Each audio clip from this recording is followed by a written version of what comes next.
ನಮಸ್ಕಾರ. ನಿಜ ಕನ್ನಡ ನ್ಯೂಸ್ ತರುತ್ತಿರುವ ಈ ವಿಶೇಷ ವಿವರಣಾತ್ಮಕ ವರದಿಗೆ ಸ್ವಾಗತ. ಸ್ವಲ್ಪ ಯೋಚಿಸಿ, ಮುಂದಿನ 10 ವರ್ಷಗಳಲ್ಲಿ ನಮ್ಮ ಕರ್ನಾಟಕದ ರೈಲ್ವೆ ವ್ಯವಸ್ಥೆ ಹೇಗಿರಬಹುದು? ಮುಂಬೈ, ಚೆನ್ನೈ ಅಥವಾ ಹೈದರಾಬಾದ್ಗೆ ಹೋಗುವ ನಮ್ಮ ಪ್ರಯಾಣದ ವೇಗ, ಆರಾಮ ಇದೆಲ್ಲ ಕಂಪ್ಲೀಟ್ ಆಗಿ ಚೇಂಜ್ ಆದ್ರೆ ಹೇಗಿರುತ್ತೆ ಅಲ್ವಾ? ಇವತ್ತು ನಾವು ಬರೀ ನ್ಯೂಸ್ ಓದ್ತಾ ಇಲ್ಲ, ಬದಲಾಗಿ ನಮ್ಮ ಕರ್ನಾಟಕದ ರೈಲ್ವೆ ನೆಟ್ವರ್ಕ್ ಅನ್ನೇ ಬದಲಾಯಿಸುತ್ತಿರುವ ಬೃಹತ್ ಮೂಲಸೌಕರ್ಯ ಹೂಡಿಕೆಗಳ ಬಗ್ಗೆ ಡೀಟೇಲ್ ಆಗಿ ಅರ್ಥ ಮಾಡ್ಕೊಳ್ಳೋಣ. ದಶಕಗಳಿಂದ ಪೆಂಡಿಂಗ್ ಇದ್ದ ಪ್ರಾಜೆಕ್ಟ್ಗಳು ಈಗ ಹೇಗೆ ಸ್ಪೀಡ್ ಪಡ್ಕೊಳ್ತಿವೆ, ನಮ್ಮ ಡೈಲಿ ಟ್ರಾವೆಲ್ ಫ್ಯೂಚರ್ನಲ್ಲಿ ಹೇಗೆ ಬದಲಾಗುತ್ತೆ ಅನ್ನೋದನ್ನ ಫ್ಯಾಕ್ಟ್ಸ್ ಜೊತೆ ನೋಡೋಣ. ಸರಿ, ಈಗ ನೇರವಾಗಿ ವಿಷಯಕ್ಕೆ ಬರೋಣ. ಜಸ್ಟ್ ಇಮ್ಯಾಜಿನ್ ಮಾಡ್ಕೊಳ್ಳಿ, ನಮ್ಮ ಕರ್ನಾಟಕದಿಂದ ಮುಂಬೈನಂತಹ ಫಿನಾನ್ಷಿಯಲ್ ಹಬ್ಗಳಿಗೆ ಹೋಗೋದು ಒಂದು ಸೂಪರ್ ಫಾಸ್ಟ್, ಸ್ಮೂತ್ ಎಕ್ಸ್ಪೀರಿಯನ್ಸ್ ಆದ್ರೆ ಹೇಗಿರುತ್ತೆ? ಖಂಡಿತ ಇದು ಬರೀ ಕನ್ಸಲ್ಲ, ನಮ್ಮ ಕಣ್ಮುಂದೆನೇ ಆಗ್ತಿರೋ ದೊಡ್ಡ ಬದಲಾವಣೆಗಳಿವು. ಎಷ್ಟೋ ವರ್ಷಗಳಿಂದ ನೆನೆಗುದಿಗೆ ಬಿದ್ದಿದ್ದ ಪ್ರಾಜೆಕ್ಟ್ಗಳೆಲ್ಲ ಈಗ ಅನ್ಎಕ್ಸ್ಪೆಕ್ಟೆಡ್ ಸ್ಪೀಡ್ನಲ್ಲಿ ನಡೀತಿವೆ. ಇದು ಸುಮ್ನೆ ಒಂದೆರಡು ಹೊಸ ಟ್ರೈನ್ ಬಿಡೋ ಮ್ಯಾಟ್ರಲ್ಲ, ನಮ್ಮ ಟ್ರಾವೆಲ್ ಫ್ಯೂಚರನ್ನೇ ರೀಡಿಸೈನ್ ಮಾಡೋ ದೊಡ್ಡ ಹೆಜ್ಜೆ. ಈ ಜರ್ನಿಯ ಕಥೆನ ರೀಸೆಂಟಾಗಿ ಆದ ಒಂದು ದೊಡ್ಡ ಚೇಂಜ್ನಿಂದ ಶುರು ಮಾಡೋಣ. ಲಾಂಗ್ ಡಿಸ್ಟೆನ್ಸ್ ಟ್ರಾವೆಲ್ ಅಂದ್ರೆ ಸಾಕು, ಸುಸ್ತಾಗುತ್ತೆ ಅನ್ನೋರ್ ಗಾಡಿ ಈಗ ಸ್ಟ್ರಾಂಗ್ ಹೆಜ್ಜೆಗಳನ್ನ ಇಡ್ಲಾಗ್ತಿದೆ.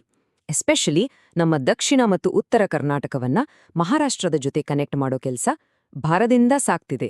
ನೋಡಿ, ಇದು ಬರೀ ಭೌಗೋಳಿಕ ಕನೆಕ್ಷನ್ ಅಲ್ಲ, ನಮ್ಮ ರೈತರಿಗೆ, ಉದ್ಯಮಿಗಳಿಗೆ, ಡೈಲಿ ಟ್ರಾವೆಲ್ ಮಾಡೋ ಪ್ರತಿಯೊಬ್ಬರಿಗೂ ಇದೊಂದು ಗೇಮ್ ಚೇಂಜರ್. ಇದರಿಂದ ನಮ್ಮ ವ್ಯಾಪಾರ, ಪ್ರವಾಸೋದ್ಯಮ ಎಲ್ಲದಕ್ಕೂ ಸಖತ್ ಬೂಸ್ಟ್ ಸಿಗೋದ್ರಲ್ಲಿ ಡೌಟೇ ಇಲ್ಲ. ಈಗ ಈ ಎರಡೂ ಡೆವಲಪ್ಮೆಂಟ್ಗಳನ್ನ ಸ್ವಲ್ಪ ಕಂಪೇರ್ ಮಾಡಿ ನೋಡೋಣ. ತುಂಬಾನೇ ಇಂಟ್ರೆಸ್ಟಿಂಗ್ ಆಗಿದೆ.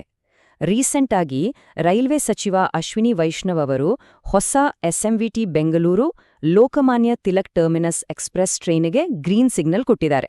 ಇದು ಆಲ್ರೆಡಿ ಶುರುವಾಗಿದೆ, ರಶ್ ಕೂಡ ಸ್ವಲ್ಪ ಕಮ್ಮಿಯಾಗಿದೆ. ಆದ್ರೆ ಅಸಲಿ ಮ್ಯಾಟರ್ ಇರೋದು ಮುಂಬರುವ ವಂದೇ ಭಾರತ್ ಸ್ಲೀಪರ್ ಟ್ರೈನ್ನಲ್ಲಿ. ಹೌದು, ಇದೆರಡೂ ಸಿಟಿಗಳ ಮಧ್ಯೆ ಇದು ಕೂಡ ಶುರುವಾಗ್ತಿದೆ.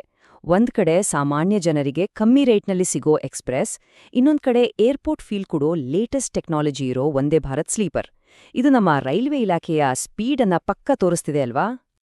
ಬರೀ ಹೊಸ ಟ್ರೈನ್ಗಳ ಬಗ್ಗೆ ಅಷ್ಟೇ ಅಲ್ಲ, ಆ ಟ್ರೈನ್ಗಳು ಬಂದಿಲ್ಲೋ ರೈಲ್ವೆ ಸ್ಟೇಷನ್ಗಳ ಬಗ್ಗೆನೂ ಮಾತಾಡಬೇಕು. ಸ್ಟೇಷನ್ಗಳನ್ನೇ ಕಂಪ್ಲೀಟಾಗಿ ಮೇಲ್ದರ್ಜೆಗೇರಿಸೋ ಬೃಹತ್ ಆಪರೇಷನ್ ಈಗ ರಾಜ್ಯಾದ್ಯಂತ ನಡೀತಿದೆ. ಅಂದ್ರೆ ಸ್ಟೇಷನ್ ಕೇವಲ ಟ್ರೈನ್ ಕಾಯೋ ಜಾಗ ಆಗಿರಲ್ಲ, ಬದಲಾಗಿ shopping, rest rooms, latest facilities ಇರೋ ವರ್ಲ್ಡ್ ಕ್ಲಾಸ್ ಟ್ರಾನ್ಸಿಟ್ ಹಬ್ಗಳಾಗಿ ಬದಲಾಗ್ತಿವೆ. ಒಟ್ನಲ್ಲಿ ಟ್ರಾವೆಲ್ ಮಾಡೋ ಎಕ್ಸ್ಪೀರಿಯನ್ಸ್ ಅನ್ನೇ ನೆಕ್ಸ್ಟ್ ಲೆವೆಲ್ಗೆ ತಗೊಂಡೋಗೋ ಪ್ಲಾನ್ ಇದು. ಇಲ್ಲೊಂದು ಇಂಟ್ರೆಸ್ಟಿಂಗ್ ನಂಬರ್ ಇದೆ, ಗಮನಿಸಿ. 2160 ಕೋಟಿ ರೂಪಾಯಿ. ಹೌದು, ಅಮೃತ್ ಭಾರತ್ ಸ್ಟೇಷನ್ ಸ್ಕೀಮ್ ಅಡಿಯಲ್ಲಿ ನಮ್ಮ ಕರ್ನಾಟಕದ ಬರೋಬ್ಬರಿ 61 ರೈಲ್ವೆ ಸ್ಟೇಷನ್ಸ್ಗಳನ್ನ ಡೆವಲಪ್ ಮಾಡ್ತಿದ್ದಾರೆ. ಈ ಹ್ಯೂಜ್ ಬಜೆಟ್ ನಮ್ಮ ಲೋಕಲ್ ಸ್ಟೇಷನ್ಸ್ಗಳ ಲುಕ್ ಅಂಡ್ ಫೀಲ್ ಅನ್ನೇ ಬದಲಾಯಿಸಲಿದೆ. ಸೀಟಿಂಗ್ ಅರೇಂಜ್ಮೆಂಟ್ ಇರ್ಬೋದು, ಕ್ಲೀನ್ಲಿನೆಸ್, ಟೆಕ್ನಾಲಜಿ, ಹೀಗೆ ಪ್ರತಿಯೊಂದು ಅಪ್ಗ್ರೇಡ್ ಆಗ್ತದೆ. ಅಷ್ಟೇ ಅಲ್ಲ, ಇದು ಕೇವಲ ಪೇಪರ್ ಮೇಲಿರೋ ಪ್ಲಾನ್ ಅಲ್ಲ. 61ರಲ್ಲಿ 9 ಸ್ಟೇಷನ್ಸ್ಗಳ ಕೆಲಸ ಆಲ್ರೆಡಿ ಮುಗಿದು ಪಬ್ಲಿಕ್ ಯೂಸ್ಗೆ ಓಪನ್ ಕೂಡ ಆಗಿದೆ. That's really something. ಈ ಬಜೆಟ್ ಎಲ್ಲಿ ಎಷ್ಟು ಇನ್ವೆಸ್ಟ್ ಆಗ್ತಿದೆ ಅಂತ ಸ್ವಲ್ಪ ಬ್ರೇಕ್ ಡೌನ್ ಮಾಡಿ ನೋಡಿದ್ರೆ ನಮಗೆ ಕ್ಲಿಯರ್ ಪಿಕ್ಚರ್ ಸಿಗುತ್ತೆ. ನಮ್ಮ ಬೆಂಗಳೂರು ಕ್ಯಾಂಟೋನ್ಮೆಂಟ್ ಸ್ಟೇಷನ್ ಡೆವಲಪ್ಮೆಂಟ್ಗೆ ಅಂತಾನೆ 485 ಕೋಟಿ ರೂಪಾಯಿ ಮೀಸಲಿಟ್ಟಿದ್ದಾರೆ.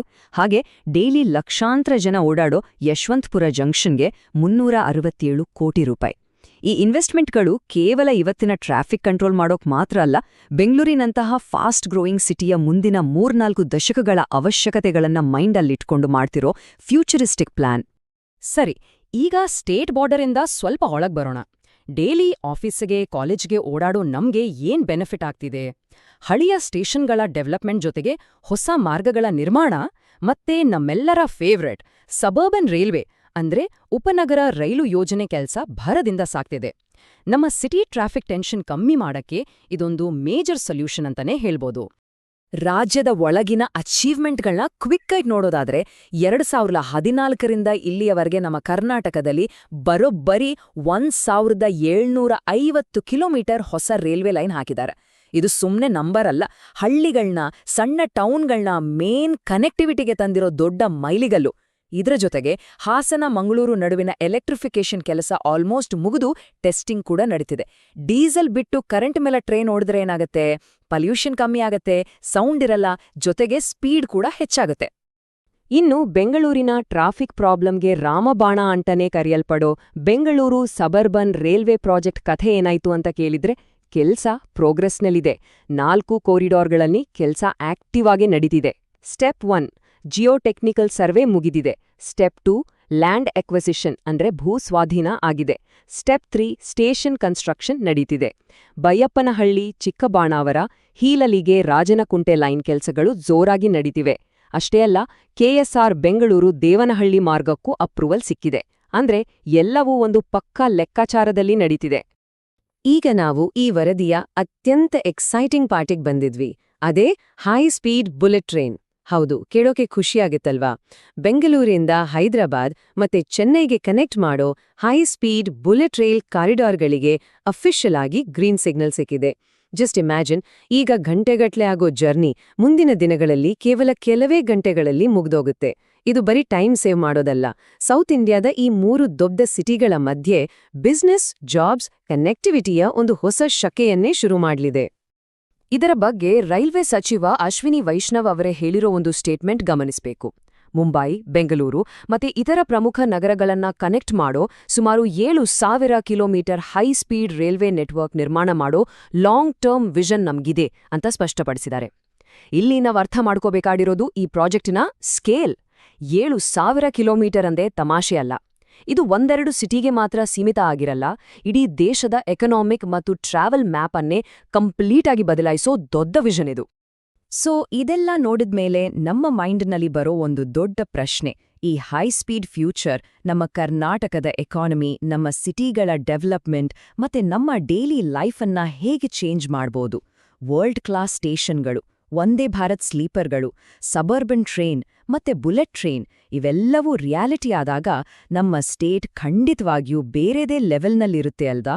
ಈ ಮೆಗಾ ಪ್ರಾಜೆಕ್ಟ್ಗಳೆಲ್ಲ ಕಂಪ್ಲೀಟ್ ಆಗಿ ನಮ್ಮ ಟ್ರಾವೆಲ್ ಲೈಫ್ ಎಷ್ಟು ಈಸಿ ಆಗತ್ತೆ ಅಂತ ನೋಡಕ್ಕೆ ನಾವೆಲ್ಲರೂ ವೇಟ್ ಮಾಡ್ತಿದ್ದೀವಿ. ನೀವೇನಂತೀರಾ? ಯೋಚನೆ ಮಾಡ್ತಾ ಇರಿ. ನಿಜ ಕನ್ನಡ ನ್ಯೂಸ್ನ ಈ ವಿಶೇಷ ವಿವರಣಾತ್ಮಕ ವರದಿಯನ್ನ ನೋಡಿದ್ದಕ್ಕೆ ಧನ್ಯವಾದಗಳು.